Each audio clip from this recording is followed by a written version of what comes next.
Dr. John Olney was a neuroscientist who was actually the discoverer of the process of excitotoxicity that occurs in the brain.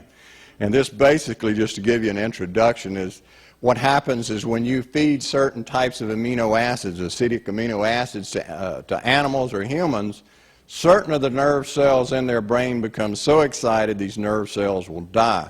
And he named this excitotoxicity. So he was the discoverer of the process and the lead researcher from that time till present.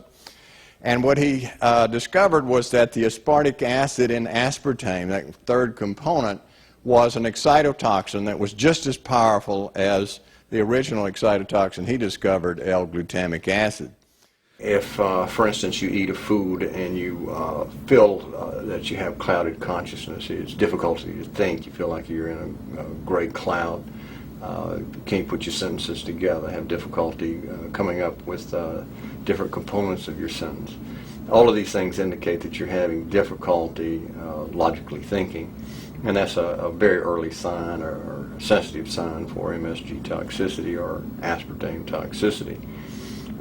Some people have much worse reactions. Some people have cardiac arrest. Some people have all sorts of neurological problems, numbness, blindness, difficulty seeing, double vision. All these things can indicate sensitivity to these components. So let's just have a quick review of what MSG and the excitotoxins do. Well, they are associated with neurodegenerative diseases. They're associated with neurodevelopmental abnormalities, nervous system injury. Anytime your brain's injured, it produces it.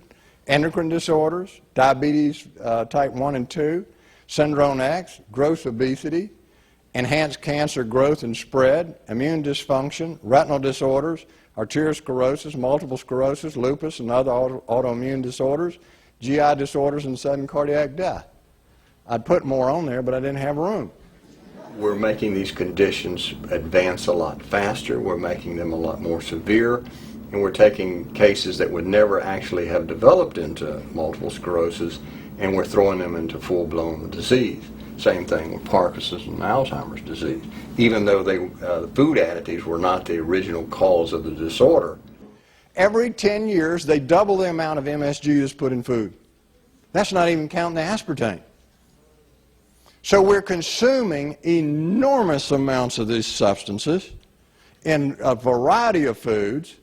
We're magnesium deficient, which makes you infinitely more susceptible, and we're exposed to all kinds of metals like aluminum and mercury, which paralyzes your ability of your mitochondria to produce energy, and that magnifies excitotoxicity enormously. We're developing a society because of all of these different toxins known to affect brain function. We're seeing a society that not only has a lot more people of lower IQ, but a lot fewer people of higher IQ. In other words, a dumbing down, a chemical dumbing down of society. So everyone's sort of mediocre. That leaves them dependent on government because they can't excel. We have these people of lower IQ who are totally dependent. Then we have this mass of people who are going to believe anything they're told because they can't really think clearly. And very few people of very high IQ who have good cognitive function who can figure this all out. And that's what they want.